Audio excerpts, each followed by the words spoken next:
afternoon Pilipinas and good morning world! At sa ating mga kababayang OFW at mga kababayan natin na nandito sa Pilipinas na walang sawang sumusuporta dito sa ating munting programang thank you so much! Mabuhay po tayong lahat hanggat gusto natin!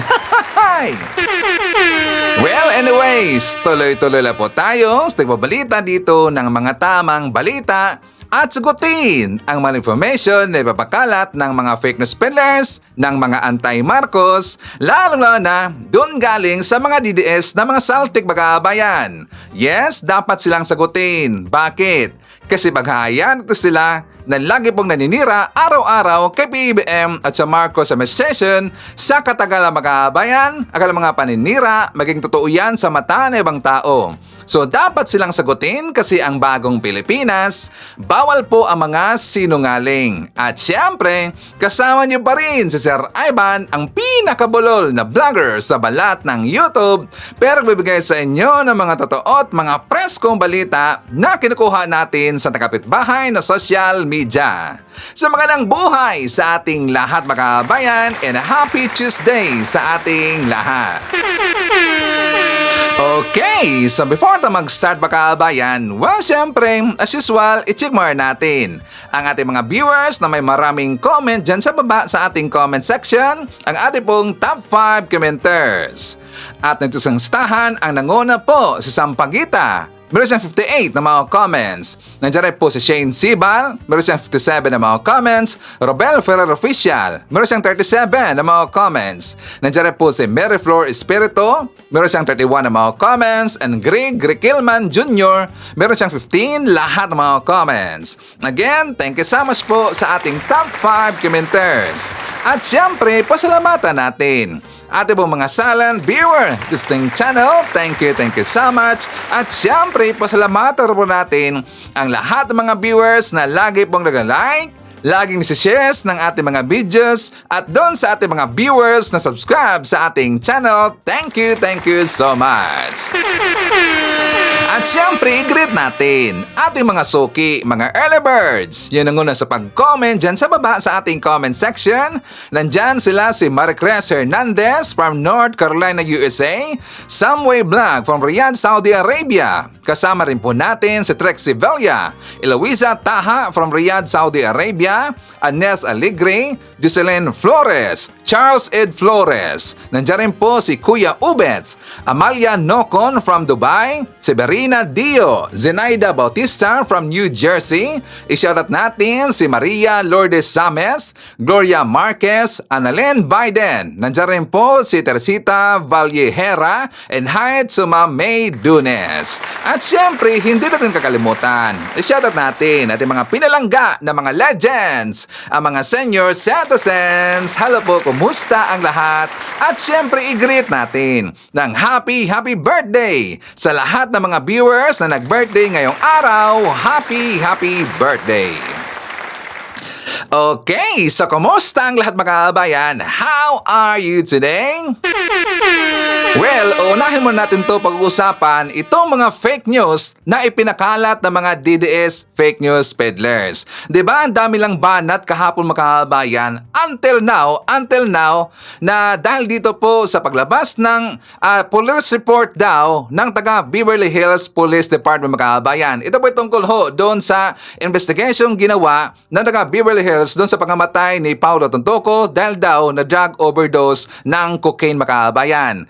Diba kahapon ho sila nag-iingay? Hinintay kasi nila ang sagot ni Attorney Claire mga kababayan tungkol doon sa sinabi niya na kay itong si Sara Duterte ay naglabas daw ng fake news mga kababayan. Diba sinabihan ho yan ni Attorney Claire itong si Sara na siya po ay fake news peddlers? Kasi sinabi ni Sara Duterte na daw nakita doon sa loob ng kwarto si Felisa na kung saan nandun daw itong si Paulo Tontoco wala ng buhay dahil daw na overdose ng cocaine kasama daw sa loob ng kwarto si Felisa makabayan. So doon po sa statement na sinabi ni Sara Duterte, pinagsabihan siya ni Atty. Claire na siya ay fake news peddlers.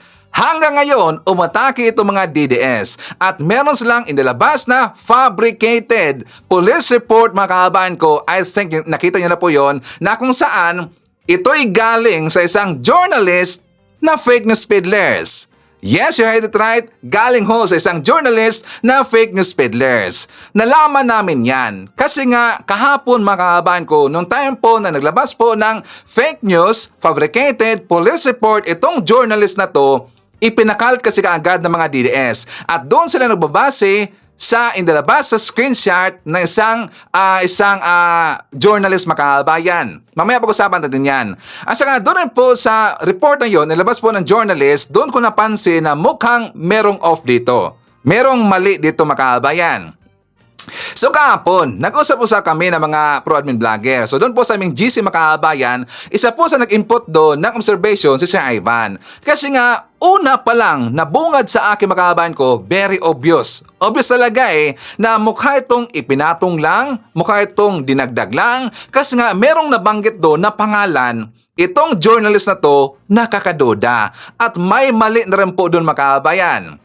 So hanggang ngayon, babalikan na po natin yung journalist na yun. Kasi gonggong yan Ang sarap pitikin makabayan. Sa pitikin, sarap kurutin. At saka siya po ay noted talaga na fake news. Marami na ho mga government officials natin, mga politiko, na itong gonggong nito, itong journalist na to, palagi pong nadidebunk. So debunk natin yung mga fake news na mga DDS fake news peddlers. Included sila si Direk Darryl Yap, di ba? Sila si Joey, sila si Harry Roque, lalo na si Harry Roque, na until now, madaldal pa rin po yung bunga ng gonggong na yon, at saka parang ang kanyang bunganga, parang puwet ng manok makabayan. At meron tayong pag-usapan tungkol dito kay Harry Roque. Okay, so ipapakita ko muna sa inyo mga kababayan. Ito pong sagot na ito ni Claire kasi nga diba how many minutes ago, doon po sa kanyang press con, sumagot na po si Atty. Claire at siya po ay sumabog mga kababayan. At doon po sa post na mga DDS na daw na katulog na lang daw sila sa kakahintay daw at saka bakit wala dang sinabi, bakit daw tahimik si Atty. Claire, wala siyang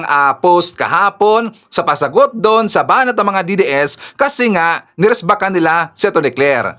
'Di ba? Meron pong silang ginagawa na parang distraction makabayan. 'Di ba? Inatake nila si Atty. Claire, inatake nila si Efelisa. At saka kahapon, nakintay sila sa sagot ni Atty. Claire. So kagabi, hindi nila alam na meron na hong sagot si Atty. Claire doon mismo sa kanyang vlog makabayan. At kung bakit hindi nakapag-press con si Atty. Claire kahapon kasi meron pong event. Hindi kasi alam ng mga DDS na meron pong event inatinan si Atty. Claire. Kaya nga wala siyang press con makabayan at saka or hindi niya nasagot yung gustong marinig na mga DDS. So kanina lang ho, how many minutes ago, sumagot na si Atty. Claire. Siya po ay sumabog mga kababayan. And also, include po natin yung banat ni Atty. Claire kagabi sa kanyang vlog mga kababayan. But before that, dito muna tayo po sa sagot niya during sa kanyang press con kanina. For more details, let's watch this. Hi, Yusek. Good afternoon po. News of the late Paulo Tantoco's death revealed cocaine overdose and remains an open investigation. Since he is part of the First Lady's entourage, may we know if the First Lady will comment on this? And from the Malacanang po, the presidential sister released a statement. Senator Amy is calling for a comprehensive report from the palace to dispel further speculation. Nakakalungkot dahil yung mga pribadong tao na nagluluksa ay nadadamay sa pamumulitika. Ginagamit ng ibang mga obstructionists para masira ang First Lady, ang Pangulo at ang administrasyon na ito. Nakakahiya ang kanilang mga ginagawa. Unang-una, si Mr. Paulo Tantoco ay hindi po kasama sa official entourage ni FL or ni First Lady ng unang ginang. Nakakahiya dahil gumawa sila ng peking police report. Naturingan journalist, mga dating spokespersons, hindi marunong mag-imbestiga ng sarili. Hindi sila nagiging journalist, kundi nagiging propagandista ng kanilang mga sinusulong na interes.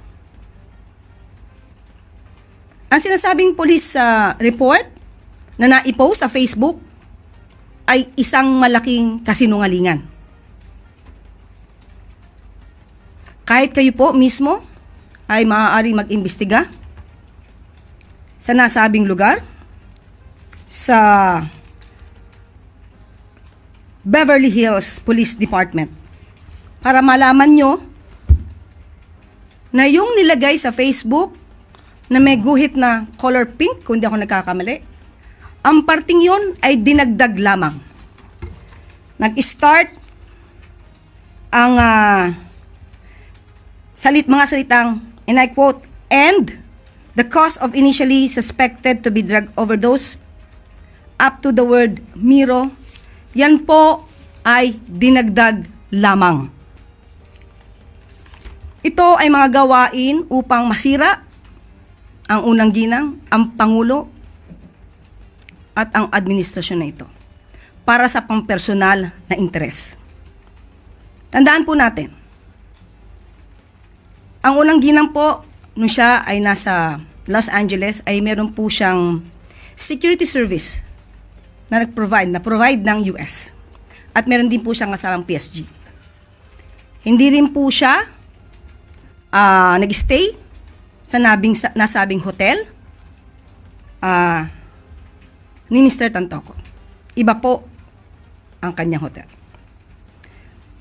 At meron po siya mga activities March 8. Kung pwede po nating maipakita sa monitor.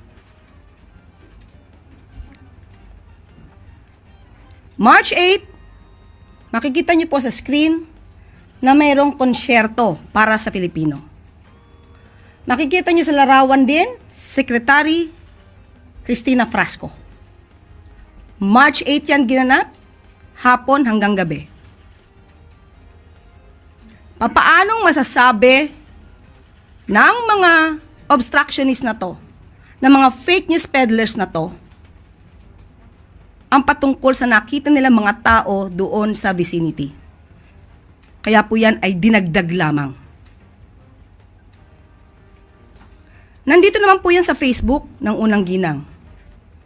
Pero kahit ito po ay nasa Facebook at ito po ay nai-report naman, pilit nilang binabago ang kwento at nakakalungkot dahil kapwa Pilipino ang kanilang niloloko para sa kanilang personal na interes. So muli, sa mga journalist na nagpapanggap na kayo journalist, pero lumalabas na kayo propagandista, maawa po kayo sa bansa. Maawa po kayo sa taong bayan. Huwag niyo pong lokohin ang mga Pilipino. Oh, di ba? Sa palpal mga kababayan, hindi lang po sila propagandista, hindi lang po sila fake news, kundi mahilig talaga po mag-fabricate ng mga ebidensya. Hilig nila na magtanim ebidensya. Kasi yan po ang kanilang natutunan doon kay Digong Makabayan. O di ba? Lagi lang sinasabihan ang gobyerno ni PBBM na mahilig daw magtanim ebidensya. Di ba? Yung latest nga, tanim boto, tanim bala, marami ng tanim Makabayan. Di ba? Maraming tanim. Doon nga sa boto, sabi pa nga nila na yung boto daw na nakuha doon sa Taal Lake, galing daw sa sementeryo Makabayan, tapos inilagay sa sako, inilagay doon sa Taal Lake. At yun daw ang nakuha ng taga-PCG. O di ba? Gunggong talaga eh. Sila ang totoong mahilig magtanim ebidensya. Mahilig pa maglagay po or maglabas po ng mga fabricated na mga news, mga ebidensya. Sila dito ang totoong fake news. Kaya tama lang po ang sinabi ni Atty. Claire na fake news peddlers yung si Sara Duterte. Diba, DDS? Tama ho si Atty. Claire. At saka dito po sa mga DDS, hindi ba alam na kausap namin lagi itong si Atty. Claire? Nandun siya sa GC. At saka nung time po na pag-usapan namin itong tungkol po sa paglabas ng report ng taga Beverly Hills daw Makabayan, nag-input si Ivan doon, nabigay ako ng aking observation doon sa inilabas ni Bobby Tiglao. Yes, si Bobby Tiglao po yung ibig sabihin na fake news na journalist Makabayan. Siya po yung napakalat ng screenshot na yon na galing daw sa Beverly Hills na report, na yung screenshot galing daw sa mga pulis doon, naglabas na ng report yung coroners. Pero yung screenshot na yon, dinagdagan Makabayan. Kitang-kita naman talaga eh. Klarong-klaro ho yan. Kaya nga nilagyan ko ng, circle or yellow or red or merong pink. Marami ho yung nilagay namin or pink or red lahat. At doon ay muna nilagay doon sa GC. Kasi yan po yung napag-usapan namin. Isa rin po sa naobserbahan ni Sir Ivan, ang pangalan ni Alixa Miro Makabayan. Doon ako una nagdududa. Bakit Sir Ivan? 'Di ba nilagay po dito ni nilagay po dito ni Bobby Tiglaw mga kababayan. Dito tayo dun sa baba kung saan nilagyan ko ng red mga kababayan. Sabi dito, officers entered room and observed hotel security performing chest compressions on an unconscious male subject. Officer took over with life-saving measures and subject was pronounced deceased at 12:05 hours by paramedic. And the cause is initially suspected to be drug overdose. A white powder suspected to be cocaine was seen scattered on tables and the floor. Companions of the victim were summoned. BHPD for questioning were Dinah Arroyo Tantoco, Liza Araneta Marcos, and Alexa Mero.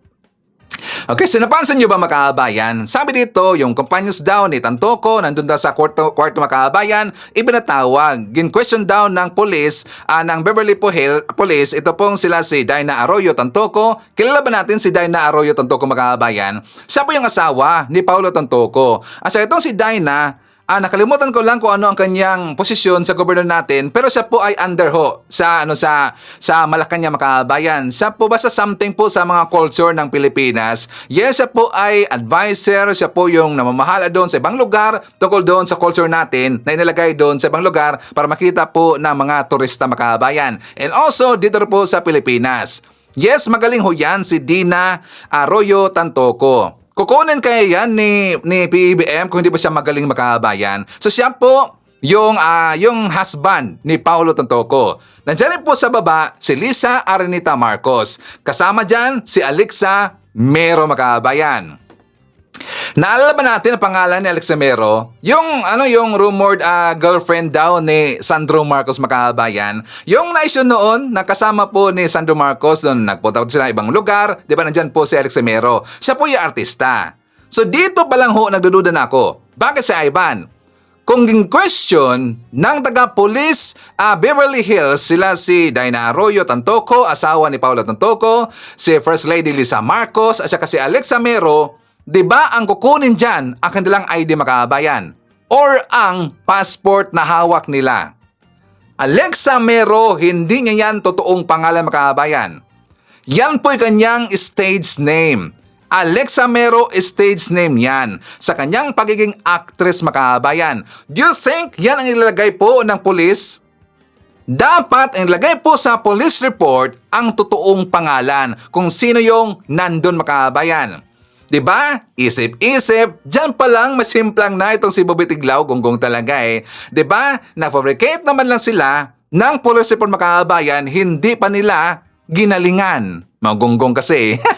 Hey! O diba? So ngayon, yan po, in-screenshot si Ivan, binigay ko doon sa GC namin. So doon na po, exchanging ideas na. And also si Atty. Claire, siyempre nagtanong siya doon po sa Malacanang makabayan para confirm niya. So yun na po. Ang conclusion ni Atty. Claire, ito po ay fabricated. Ipinatong lang, ilinagdag mga kabayan. O diba, naisahan na ito magunggong na to. Ang problema kasi dito mga kabayan ko, so, ang dapat kasi magsalita dito, hindi po si Felisa. Kasi nga diba, iginigit nila na bakit daw tahimik si Felisa, baka daw mayroong ginawa talang kalokohan, baka daw siya involved, baka daw addict, diba? Gumagamit. At saka bakit daw hindi daw in-advise ni Felisa yung si Paulo Tantoco na wag nang gumamit ng ipinagbabawal na gamot or yung cocaine. Diba? Sabi pa nga ng mga DDS na hindi na ginalaw ni Felisa, hindi na pinagsabihan yung si Tantoco kasi daw pati daw si Felisa, pati daw si Felisa bangag makabayan, gumamit na daw. Diba? Ibabaliktad natin to sa mga DDS. Bakit nung panahon ni Digong, matagal na hong addict itong si Paulo Tantoco? Matagal na hong noted si Paulo Tantoco na laging gumagamit makabayan at yan po'y panahon pa ni Digong. Bakit hindi siya ipinatokhang? Bakit siya hindi sinita ng Duterte admin si Tantoco makabayan? Sige nga, DDS, sagutin nyo nga. Very easy or very simple question. Bakit hindi siya sinita ni Digong sa panahon niya? Si Tantoco noted na ho siyang gumagamit makabayan. Diba? So, yan po'y ayon sa mga sabi-sabi pa noon na daw ito si Tantoco matagal na itong gumagamit sa panahon pa ito ni Digong. kung igigiit talaga ng mga DDS na dapat daw umaksyon si Felisa kasi nga kaibigan niya si Paulo Tantoco mga kababayan, bakit hindi niya ito pinagsabihan? Anong pakialam ni Felisa sa buhay ni Tantoco o ni Paulo Tantoco? Diba, DDS, makikialam ka ba doon sa ginagawa po ng kakilala mo or kaibigan mo, according sa kanya makabayan, or according po naman DDS, na kaibigan daw ni Felisa, yung si Paulo Tantoco, anong pakialam mo sa kanyang bisyo? Kapag yung tao ay lulong po sa mga ganyan po na gawain mga kabayan, mahirap po yan pag-usapan, mahirap po yan pagsabihan. Correct if I'm wrong?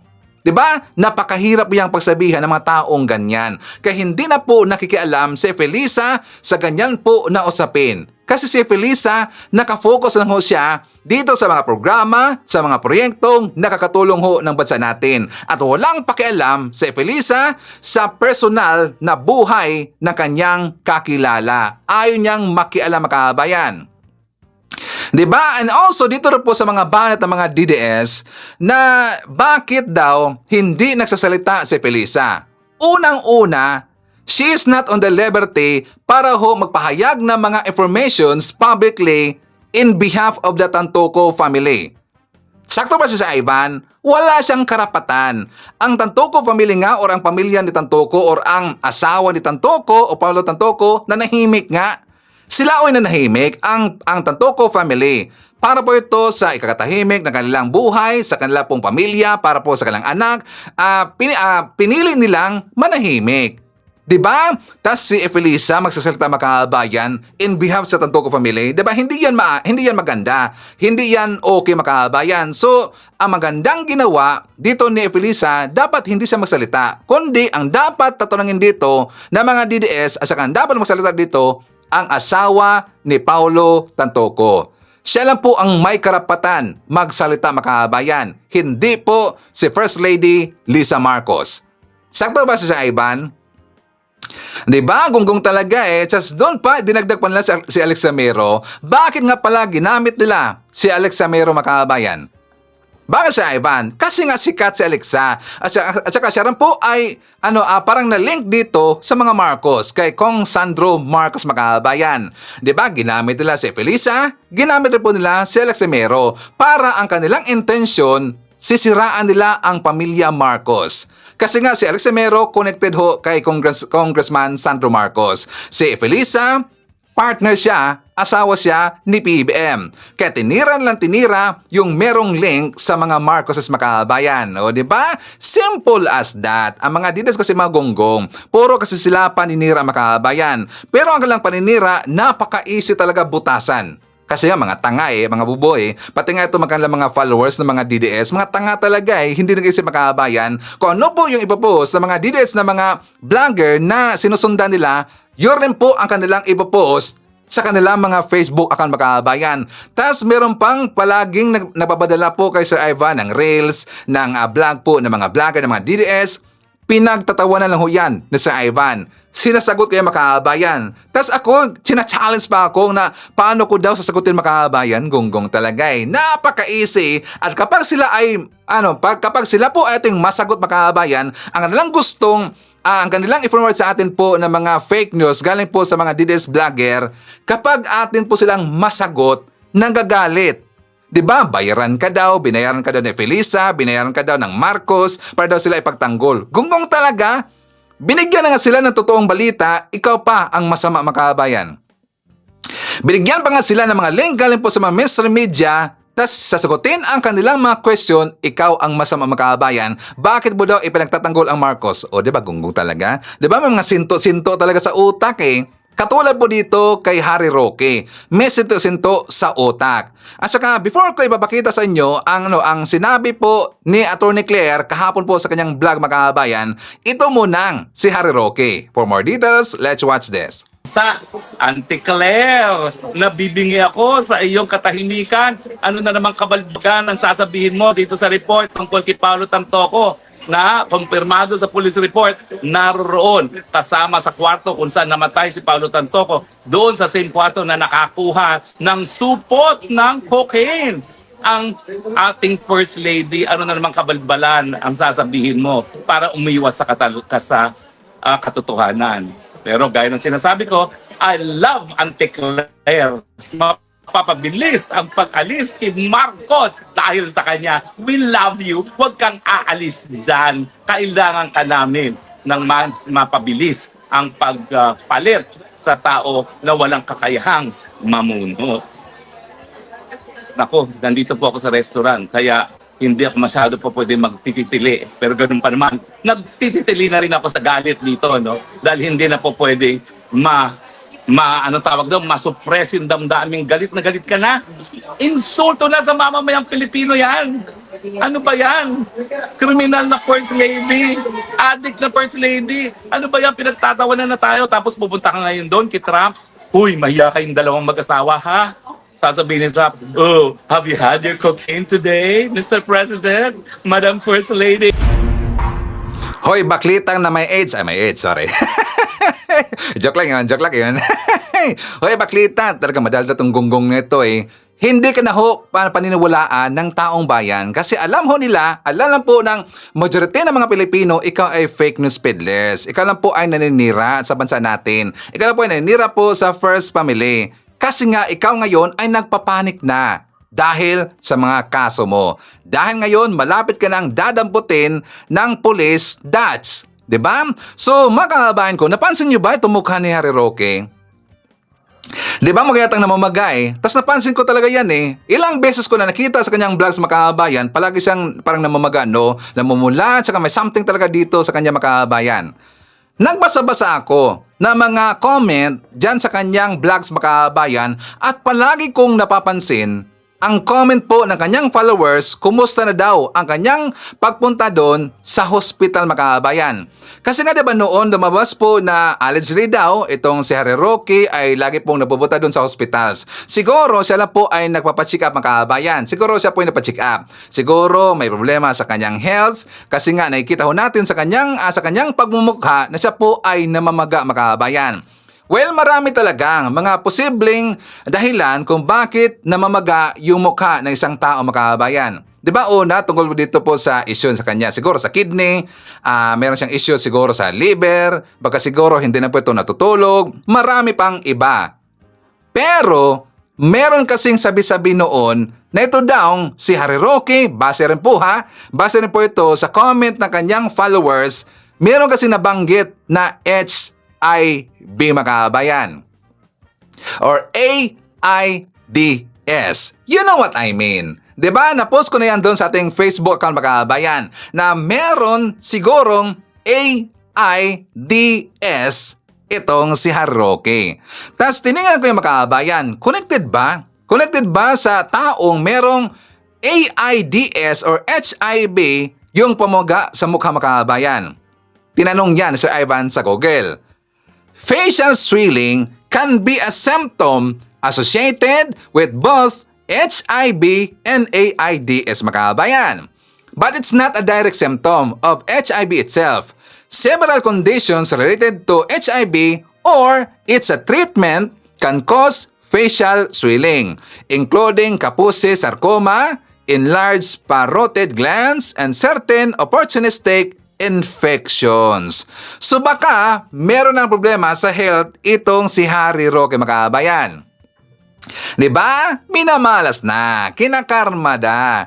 'Di ba? Dahil nga sa kanyang lagi pong sigaw diyan sa kanyang vlog na ngiwi.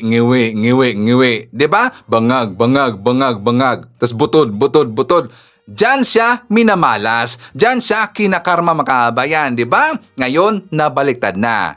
Ayon ho sa mga sabi-sabi, itong si Roque meron dang AIDS makabayan. Kasi nga mahilig ito sa hotdog. At saka siya po ay napakatakaw sa hotdog. Kaya nga, di ba, pinost ko dun sa ating Facebook account na meron pong bandage sa tuhod itong si Harry Roque. Dahil sa kanyang laging nagluluhod or niluluhuran yung poon niya na hotdog makabayan. Siguro na overdose sa hotdog kaya nagkakaganyan. Siguro lang dahil siguro sa kung ano ang reason kung bakit siya nagpapunta doon sa hospitals, nagpapacheck up siya dahil baka dito sa kanyang sakit, siguro lang na AIDS mga kabayan. O, di ba? Kinarma si Roque. So ngayon, ipapakita ko sa inyo mga kabayan itong banat ni Attorney Claire doon galing sa kanyang personal blog. For more details, let's watch this. Hindi natin uurungan yung mga tanong na yan. Ha? Kahit yung pinapakalat nilang fake news ulit. Fake news ulit. Okay? Fake news. Alam mo, mahirap kasi yung wala doon sa sitwasyon. Tapos wala doon sa lugar kung saan nagkaroon ng mga pag-iimbestiga. Gagawa ng kwento. Diba? Lalo na sila mabubutata dyan. Sabi ni VP Sara, parang yun yung kapalit kaya hinuli si dating Pangulong Duterte. Naka-detain daw. Ayan, doon pala sa detain Sa detain pa lang. Naka-detain daw. At yun na naging kapalit. Ito yung nasabi ko na. Pero tomorrow iba yung bibigyan natin facts, di ba? Pero ito yung dating nakaraan. Ito yung dating sinabi natin na paano magiging dahilan yung pag-aresto ng March 11 kung nandito na ng March 10 si FL. March 11, mayroon ng affair with the Girl Scouts of the Philippines.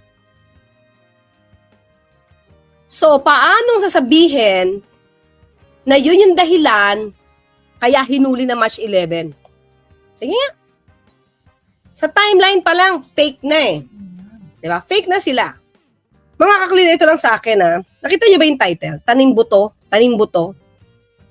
Nagtataka tayo, bakit tanim ebidensya, tanim buto? Sino ba yung marunong magtanim ng ebidensya? Sino ba yung magaling magtanim ng ebidensya? Diba? Sino yung original na umamin na nagtatanim siya ng ebidensya? Bakit yung mga ginagawa ng mga nakaraang taon, nakaraang administrasyon, bakit pinapahid dito ngayon sa kasalukuyang administrasyon na ang ginagawa lang naman linisin yung mga kalat no nakaraan? Itong missing sa Bungeros naman to, nangyari naman to sa nakaraang administrasyon eh. Pero di ba sinabi nga ni dating Pangulong Duterte, yung management sa Isabong walang kasalanan. So di ba parang pinawalang sala na.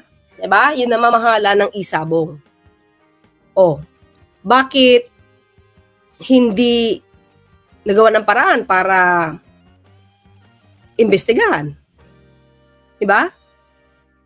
Totoo ba, mga kakli? Alam ko kasi, itong si dating Pangulong Duterte, umattend sa wake, nung father ni Gretchen Barreto. Diba? At that time ba, mga kakli, hindi ko lang makita kung may video, at that time ba nang dumalaw siya, nang dumas si Atong Ang?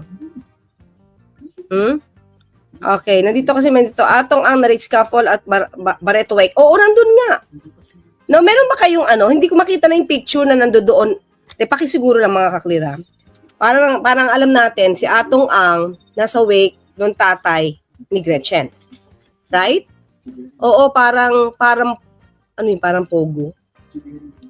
Saka nandun din si Mayor Echeverry.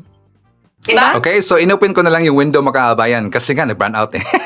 Nag-burn out nag-burn out. So anyways, tingnan nyo, butata siya kay Atty. Claire mga kabayan. O di ba? Nakita ho natin kung kanino galing yung style na mahilig po magtanim ebidensya. Mismo doon kay Digong mga kabayan. Kasi si Digong, siya po mismo umamin na siya po ay nagtatanim ebidensya doon sa mga kriminal na mga kabayan. So yan po ay ginamit. Yan po ay ginaya na style ng mga DDS supporter o ng mga vlogger na mga kabayan. Di ba mahilig sila magtanim ebidensya? So sila dito ang totoong mahilig mag-propagate ng mga fake news pati po tanim ebidensya. So anyways, mga kababayan ko, before na mapatuloy, i-shout muna natin. Nandyan po kasama natin si Nenita Umale, Leo Cirel Castellano, Teresita Go, hi to Mary Joy, Samuel Berdon from Olongapo City, Zambales, Nandiyan rin po si Marlo Alminiana. Hi to Dennis Fernandez from Pasig City. Tarhata Pagaryungan. Nandiyan rin po si Emilda Dragay or Dagray de Vera. Nandiyan po si Betty Caliso, Leonardo Manansala. Hi to Nestor Pinaflor, Teresita Tamaliwan. Hi to Sir Jaime Garcia, Derek Erwina Arguillas, and Derek William Mayo.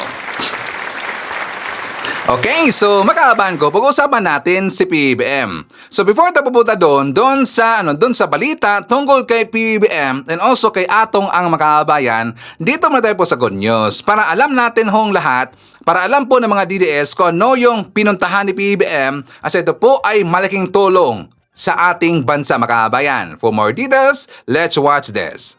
Bayan, asahan na ang mas mabilis at komportableng biyahe patungong Boracay at iba pang tourist destinations sa Aklan at karatig na lugar.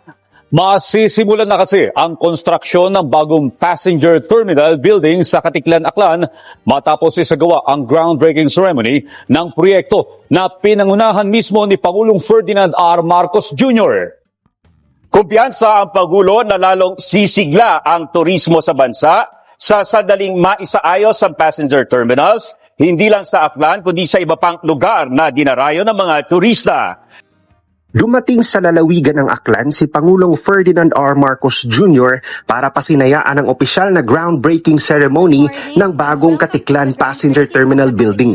Kasama niya sa seremonya si DOTR Secretary Vince Dizon, mga opisyal ng Civil Aviation Authority of the Philippines at ang chairman at CEO ng San Miguel Corporation na si Ramon Ang, na kaagapay ng pamalaan sa proyekto sa pamamagitan ng Megawide Construction Corporation. Well, this is a very important day. As Chairman Ramon has very clearly laid out, this is what we could refer to as a much-awaited project dahil ang dami-daming pinagdaanan, nasimulaan, natigil, nalipat, maraming pagbabago bago tayo umabot dito sa araw na ito.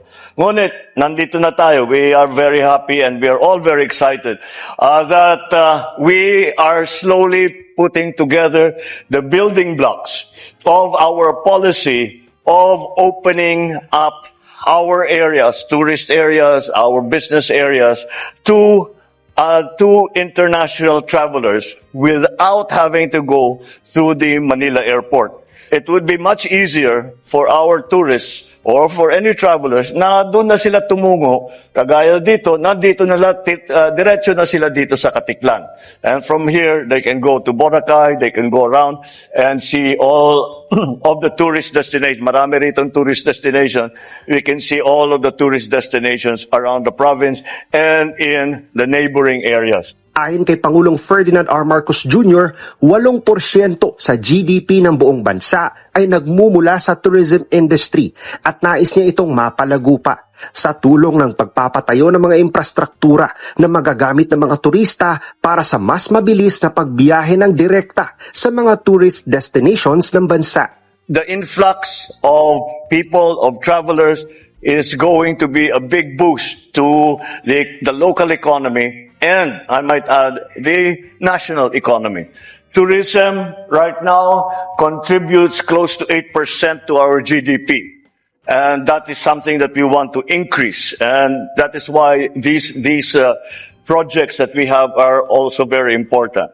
We are doing the same things for many regional airports. We have been talking about Iloilo. We have made agreements with in Bohol, in Siargao, and there will be others more. Dagdag ng Pangulo, ang mga infrastructure projects gaya ng bagong Katiklan Passenger Terminal Building ay makapagbibigay ng pagkakataon para sa Pilipinas na manguna sa isipan ng mga turista at businessmen mula abroad na bisitahin o di kaya'y mamuhunan. And that journey is to bring the Philippines once again to the forefront of the rest of the world, to bring the Philippines once again to the top of mind of the rest of the world, that this is a place where people can invest. This is a place where people can come to have a vacation. This is a place where the businessmen can come and do business to the benefit of their own interests and of course of the country. Binigyang diin din ng Pangulo ang kahalagahan ng pagtutulungan ng national government, local government units at maging ng pribadong sektor para sa mga proyektong makatutulong sa pag-unlad ng bansa. And that's why kailangan natin pasalamatan ng local governments dahil kung hindi sa local government, both on the provincial and the municipal side, kung hindi sa inyong tulong, hindi namin magagawa at hindi namin mabubuo yung daan kung saan kailangan ma-expropriate o kailangan magkaroon ng negotiation. At we always turn to local governments to help us. And once again, that has been fruitful. And it just goes to show, exactly like the governor has said, when the national government, the local government, and the private sector work together, hand in hand, not opposite sides, but hand in hand, this is what we can achieve. So we look forward to many, many more of these. Ayon naman sa Megawide Construction Corporation na siyang kaagapay ng pamahalaan sa pagpapatayo ng bagong Katiklan Passenger Terminal Building matatapos ang pasilidad sa loob lamang ng 2 taon.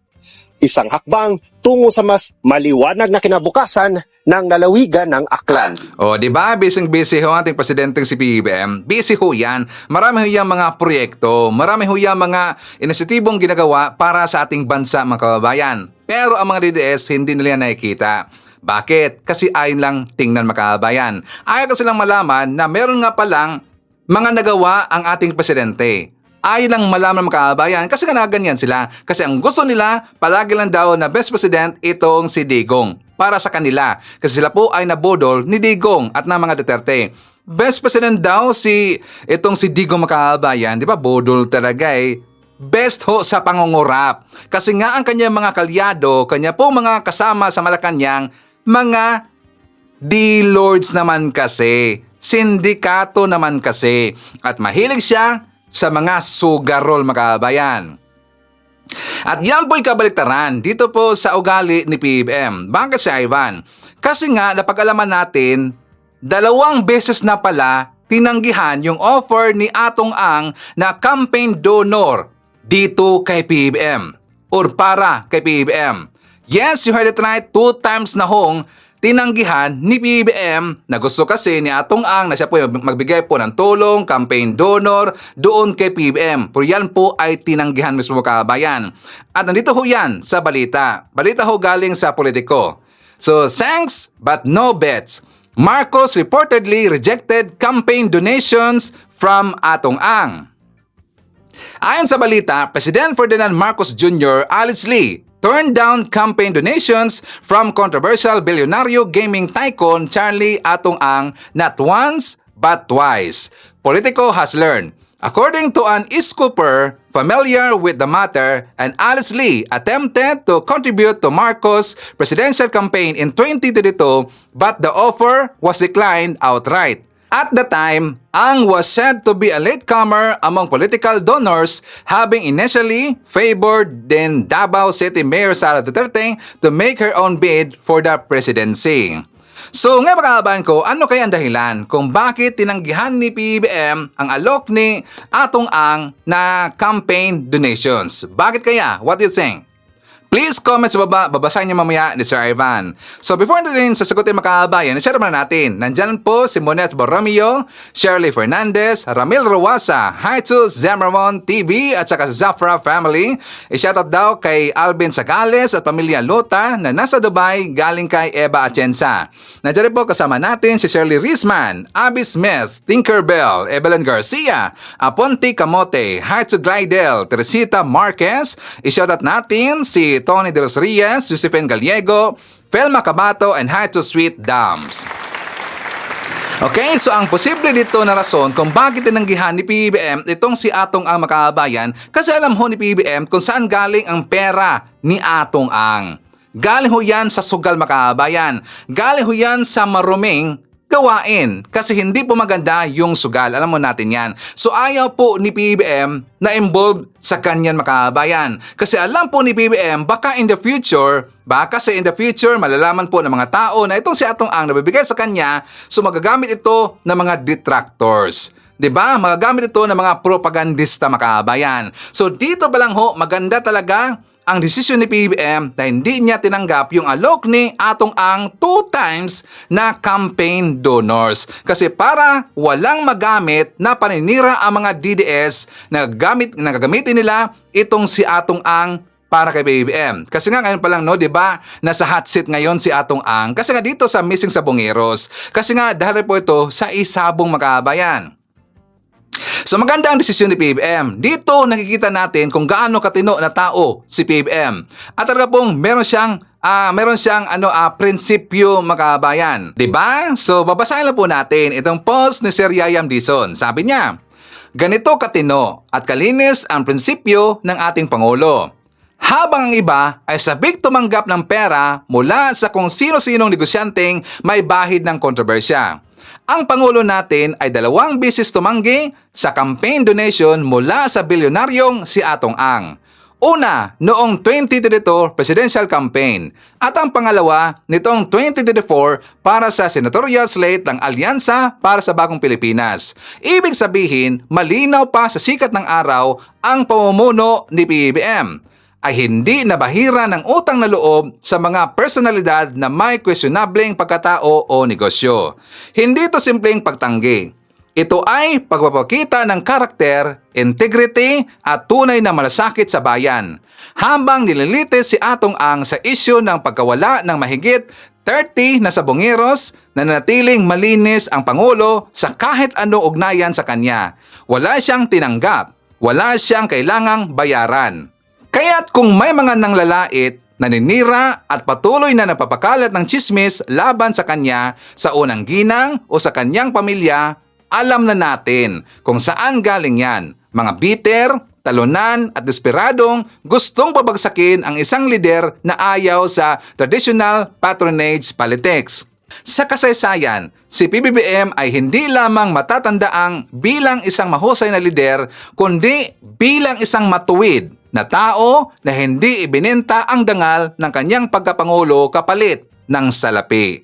Ipagmaliki mo, mga kayayam, may pangulo tayong hindi nabibili, which I agree. Ganyan po katino na tao ang ating presidenteng si PBBM. O diba, DDS, pero bakit hindi niya nakikita sa kanya?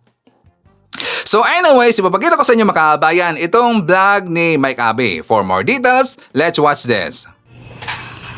Kailangan na at napapanahon na po na pagbawalan or bawasan ang pagpupromote ng online gambling dito sa ating bansa para mabigyan ng proteksyon ang kabataang Pilipino, especially ang mga estudyante na ang iba ay natutukso or nauubos ang oras dahil sa online gambling. Ito po kasi ay ipinopromote pa ng mga artista at ng ibang mga nasa social media.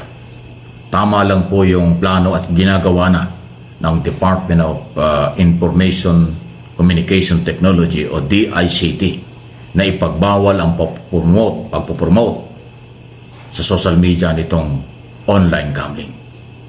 Kasi nga po sa hilig ng kabataan o ng mga Pilipino gumamit ng teknolohiya ngayon, social media, ay hindi ho talaga makukontrol yan o hindi maiiwasan na magumong, magbigay ng panahon ang kabataan sa online gambling na maaaring yung pera nila sa pag-aaral, perang pangkain, perang dapat ay magamit sa ibang pamamaraan na pangailangan sa kanilang kinabukasan o yung padre de pamilya o kung sino man na dapat ipanggastos na ng kanilang pamilya na pupunta pa sa online gambling. Napakadelikado po niyan.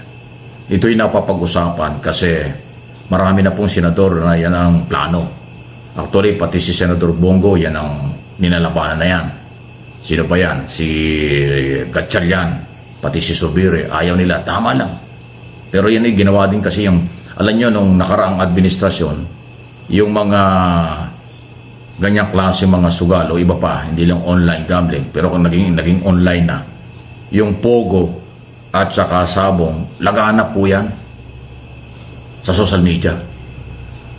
Na again, huwag kayong magagalit, diyan talaga tumindi yan noon sa nakaraang gobyerno kasi gumawa pa ng batas yung nakaraang gobyerno para maging legal ang Pogo at saka isabong at na-involve na yung online gambling. Napakatindi. Kaya nga itong galaw na ngayon ng mga senador na i-amend, baguhin yung mga batas na yan, ay dapat na mangyari. At yung ginagawa ng Executive Department, DICT na ipagbawal ito, dapat suportahan natin. Ako naman naniniwala yung mga may-ari ng mga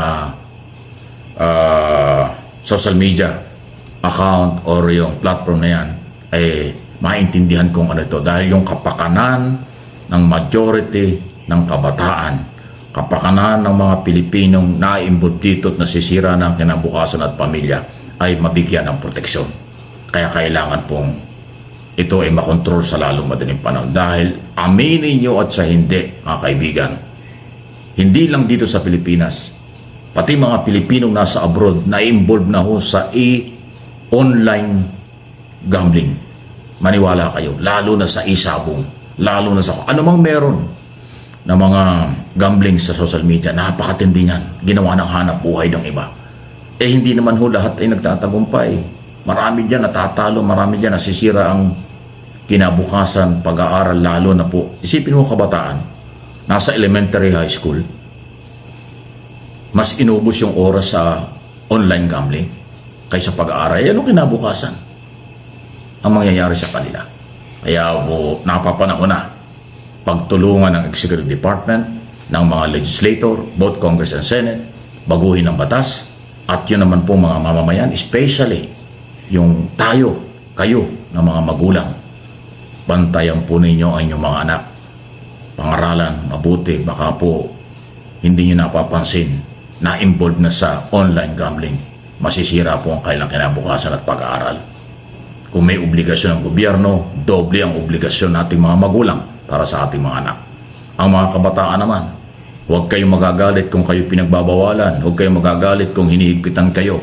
Yan ay para sa inyong kinabukasan.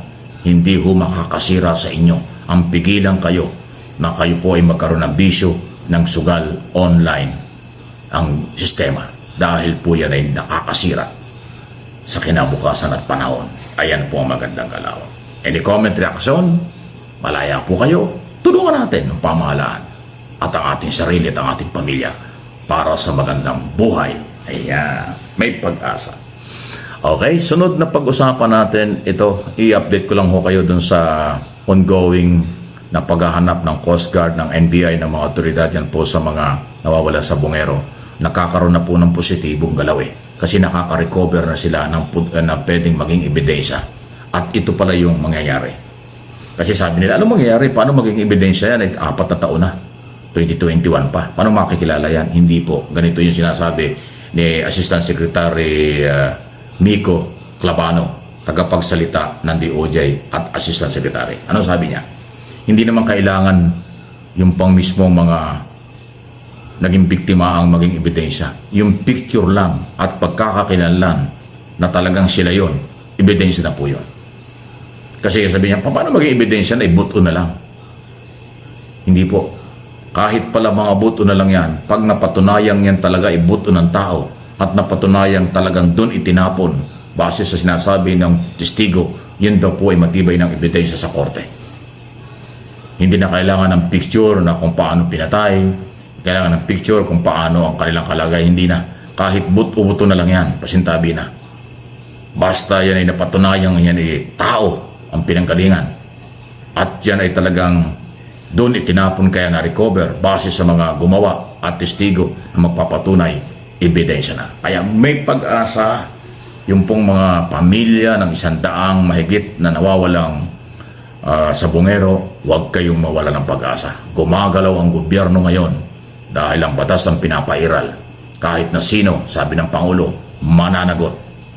Kung hindi ito nabigyan ng hustisya na nakaraang gobyerno, aba, iba ho nun. Kaya nga sila nakulong, kaya nga sila may problema sa human rights violation, crime against humanity, kasi yung extra na gawain, human rights violation, yan ay may malaking accountability. At sa ngayon, yan po ang focus ng Executive Department. Ipatupad ang batas, bigyan ng hustisya, papanagutin ang may sala, Sino man ito, gaano mang kalaki, maimpluwensyang tao, yan ang bili ng Pangulo. Kay Sekretary, magkapatid na Rimulya, DILG, DOJ Secretary, at General Torre at Director Santiago ng NBI. Dalhin sa korte, then ipabaya sa korte kung ano ang mangyayari pagkatapos ng maraming investigasyon at mga ebidensya laban sa mga gumawa nito. Okay? Ipagdasal natin ang katarungan, makamtan ng mga biktima. Ipagdasal din nating mapanagot sa ilalim ng batas sa tamang proseso ang mga inakusahan, akusado, o merong kinalaman. Okay, so tama lang talaga na dapat na pong i-totally ban itong online sugal makaabayan. Kasi nga maraming nasisira dyan eh. Marami hong nadadali dyan. Maraming beses ko na sinabi dito na marami pong nawasak na pamilya, marami pong nag-aaway yung pamilya, at marami pong nagpapatayan yung pamilya dahil po sa utang. Nangutang sila para lang ipanlaro sa online sugal makaabayan. Palagi pong natatalo. 'Di ba? Hindi kasi alam ng mga kababayan natin yung naadik po sa sugal na sa una lang ho yan sila pinapanalo. Patkalaunan, palagi na hong matatalo yung makaabayan. Mas malaki pa po yung talo nyo kaysa inyong napanalunan. Ganyan ho yan sistema po ng online sugal. Kaya much better umiwas na kayo dyan. Okay, so katulad po dun sa nangyari, kanina po na meron pong nag-viral makaabayan, nakita na ba natin na meron pong nanay, isang nanay na isang OFW. Siya po ay nagtrabaho po sa ibang lugar makaabayan. So meron ho siyang naipon na pera at saka siya po ay nag-expect na yung pera na yon magamit para po ipantayo sa kanilang bahay makaabayan. Pero iba po ang nangyari. Anong nangyari si Ivan? Yung kanyang ipon naubos. Dahil po ito'y ginamit pangsugal sa scatter ng ang kanyang asawa na lalaki makaabayan. So siya po'y hinabol ng kanyang asawa ng itak. Ngayon, nagkakaproblema sila. Kawawa po yung OFW. Naghirap po yung babaeng OFW, 'di ba? Naghirap po doon sa pagtatrabaho po sa ibang bansa para po makaipon, para po magagawa po ng bahay, pero iba ang nangyari. So yan po ang big example makaabayan. Na iwasan niyo po yung magsugal. Iwasan niyo po yung online sugal, okay? So ipapakita ko po sa inyo itong pahayag or press con ni Senator Raffy Tulfo kasi kanya pong aksyonan para po maban itong online gambling makaabayan. For more details, let's watch this. Sir, when you say total ban, lahat, pati accredited ng PAGCOR, sir? Lahat, pati accredited ng PAGCOR. Kasi, tingnan nyo, kahit na paslit, nakakapagsugal, very accessible itong online gambling. Why not put a stop into it? As it is, may problema na nga tayo sa mga casino. Ang dami ng casino left and right. Magpapatayo ng casino. In fact, balita ko, may magkakaroon ng casino pa sa Boracay. Kung saan-saan na pinapayagan na magkaroon ng casino. Problema na yan as it is. Marami na sisirang buhay, mga negosyante, dahil nalululong sa sugal sa casino. Now, here comes online gambling na hindi lamang mga adults ang nalululong, kundi ang nakakatakot dito, mga kabataan, estudyante, as young as 10 years old, 9 years old, naglaro ng scatter. Hindi nakapag-aral, hindi nakapagtulog, hindi nakatulog, kumukupit sa kanilang mga magulang para makapag-scatter lamang. Ano to? Anong klaseng bansa meron tayo ngayon? Grabe na. At bakit ito pinapayagan ng PAGCOR? Kaya nga I'm calling, yung sinasabi ng PAGCOR, for now, itigil na raw muna yung ads sa mga online gambling. Galing ako sa bahay ko, papunta rito, binilang ko, 7 ang billboard ng online gambling. 7. So, nananawagan ako sa PAGCOR maging sa ad board. Do your share for now habang gagawa ko ng bill. Of course, matatagalan yan. And habang pinag-iisipan siguro ng ating sa executive kung anong gagawin nila, do something, itigil na muna lahat ng advertisement sa online gambling. Kasi ang sabi ata ng PAGCOR sa prime time lamang. Bakit lang prime time? Paano sa hindi prime time naman yung mga bata nanonood din? So dapat tigil yan sa TV, radio, newspaper, social media, lahat. Kung nagawa natin yan sa sigarilyo, remember dati, sigarilyo left and right, may advertisement yan. Lahat ng platform sa media, napatigil. So bakit hindi natin mapatigil itong sa online gambling? Kung gusto yun ng PAGCOR, kaya nilang gawin. May kasabihan nga, kung gugustuhin, maraming paraan. O may paraan. Kung ayaw, maraming dahilan o may dahilan. Yun lang yun eh. Mga celebrities na kilalang kilala, tapos sila pa talaga yung nag-endorser. Yun nga, nakakalungkot nga. I don't have anything against those celebrities. Siguro sa kanila, trabaho lang, walang personalan. Pero ang hindi kasi alam din itong mga celebrities na nag-endorse itong online gambling na maraming nasisira. Who knows, baka mga kamag-anak nila, kakilala nila, mahal nila sa buhay, ay nalululong na sa sugal na ini-endorse nila mismo sa kanilang social media accounts or sa TV or radio. Sir, paano yun? May mga malalaking tao daw, including lawmakers, ang engaged sa online gambling operation. Very good. That has to be investigated. Dapat imbestigahan. Sino yung mga politiko, sino yung mga malalaking opisyal na involved sa online gambling, online gaming? Sampahan ng kaso ombudsman. Sampahan ng kaso Sandigan Bayan. Find out who these people are. Illegal yung operation. Pero kung legal, sir? Kahit na sabihin natin legal, dapat ang mga politiko ay nagsisilbi sa taong bayan. Ang pangit naman, yung kanilang pinagsisilbihan, yun yung tinatamaan ng kanilang negosyo o yung kanilang involvement, yun yung nasisira yung pamilya. Yun yung nawawasak yung pamilya dahil nalululong sa sugal. Sir, sinasabi rin, malaki yung magiging foregone revenue kapag total ban ng online gambling. That is correct. 140 billion, I think, if I'm right. Pero marami naman pwedeng pagkukunan ng 140 billion na mawawala. Just think of it, 140 billion. Kumpara naman doon sa nasisirang pamilya, nasisirang mga Pilipino. I think the benefits na nakukuha ng ating gobyerno mula sa revenue ng online gambling outweighs the ill effects. Saan tayo? Kung dahil sa 140 billion masisira ang napakaraming pamilyang Pilipino, maraming malululong sa sugal, bakit di natin itigil na itong online gambling? So sir, considering yung situation, sabi niyo ang dami ng lulong dito sa online gambling, hindi na ho kakayanin ng strict regulation sa tingin ninyo? For me, hindi eh. Well, yung iba sabi, dapat 18 years old lang and above. Naku, ang wise ng mga Pilipino. Yung 10 years old, pwede naman niya hiramin yung cellphone ng parents niya. Pwede naman niya hiramin yung cellphone ng kasambahay niya na nakakatanda. Pwede siya manghiram ng cellphone ng mga taong kakilala niya mas nakakatanda sa kanya. Wala rin. At ngayon, sa GCash, sa Paymaya, nandyan palagi yung online gambling na naka-advertise. So, very accessible. Sa online gambling, unlike before, tingnan nyo guys, gusto mo mag-bingo? Pupunta ka sa mall para mag-bingo. Gusto mo magsabong? Punta ka sa sabungan para magsabong. Gusto mo magkarera? Punta ka sa racetrack para magkarera. Ngayon, kahit nasa loob ng CR, habang you're doing your thing, pwede ka online gambling. Pagkatapos mo siguro, natalo ka na ng 10,000. Ganon katindi ang online gambling. So pag wala na itong online gambling, yung mga sugarol na gusto talang magsugal, then punta sila dun sa venue nung sugal na gusto nila. Ngayon pati, meron pa nga igagamba, pa yun. Totoo yan. Lahat ng klaseng sugal na maisip nyo, i-billiards, nandyan na.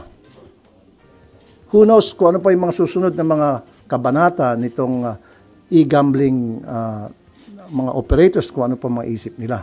Sir, ang PAGCOR sabi nila hanggang August 15, meron para i-take down lahat ng ads, yung billboards, sa mga bus, etc. So you're saying dapat ngayon na? Bakit August 15? So between now and August 15, so marami pa malululong sa sugal. So kung gusto yun ng PAGCOR, sabi kanina, kung gusto maraming paraan. Kung ayaw, maraming excuses na hanggang August 15. Why August 15? Let's do it now. Ganun dapat.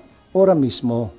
Kasi lumalala na talagang problema. Ayan na, yung nabalitaan natin, alam niyo naman siguro yan.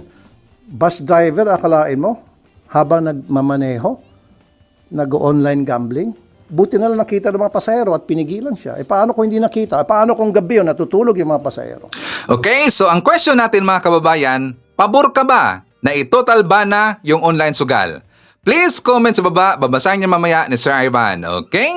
So, shoutout natin, kasama rin po natin si Mary Joy, Rose Guevara, Raymond Dalusong, nandiyan rin po si Susan Cruz, Ruben Gorospi, Merlin Digma, Romualdo Magat, nandiyan rin po si Guillermo Banag, Rosemary Mercado, kasama rin po natin si Jolly Pintor, Manuel Angeles, Nino Piramo, nandiyan rin po si Tess Faraon, Mai Garcia, Jel Bilando, and Hatu Terbi, okay? So makakabahan ko, yan natin manakalap ng mga balita ngayong araw. Kung nakaabot ka po sa portion na to, sana nakapag-like na ho tayo. Libre po ang mag-share, libre din ang mag-subscribe.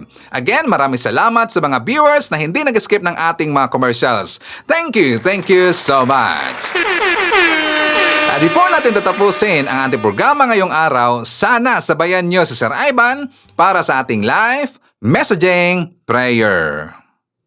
Salamat po, Lord, dahil natanggap ko ang unang biyaya ngayong araw.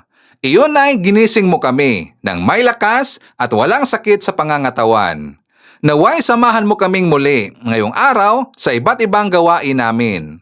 Patuloy mo rin po sanang bantayan ang aming mga anak at ihatid sila ng ligtas sa aming mga tahanan. Maraming salamat sa iyong presensya sa lahat ng oras, Lord. Idadalangin ko ito sa pangalan ng Panginoong Jesucristo. Amen.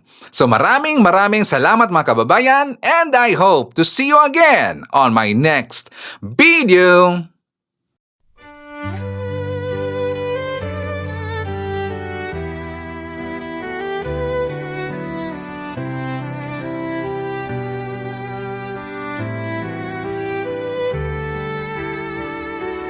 Bawat hakbang tinik ang iyong daan sa sariling bayan, ika'y hinusgahan, ika'y siniraan ng ganit sa kapangyarihan, agilang nagnakaw ng pera ng taong bayan.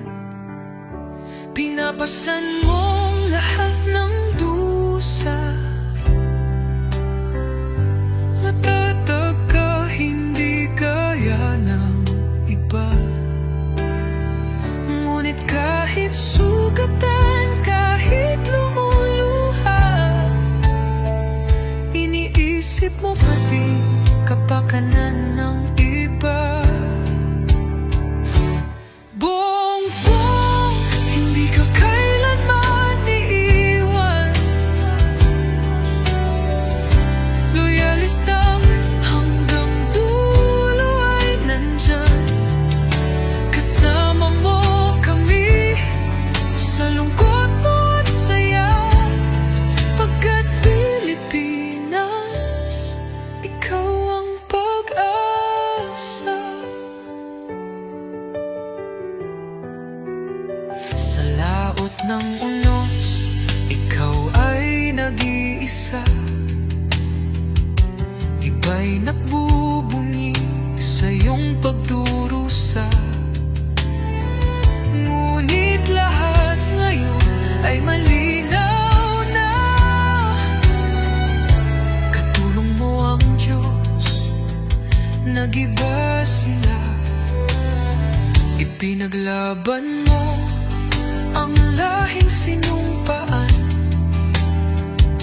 Nagkalat peking balita sa mamayan. Binabaliktad nila ang katotohanan, pero hindi na naig ang kanilang kadiliman. Bongbong, hindi ka kailanman iiwan. Loyalistang hanggang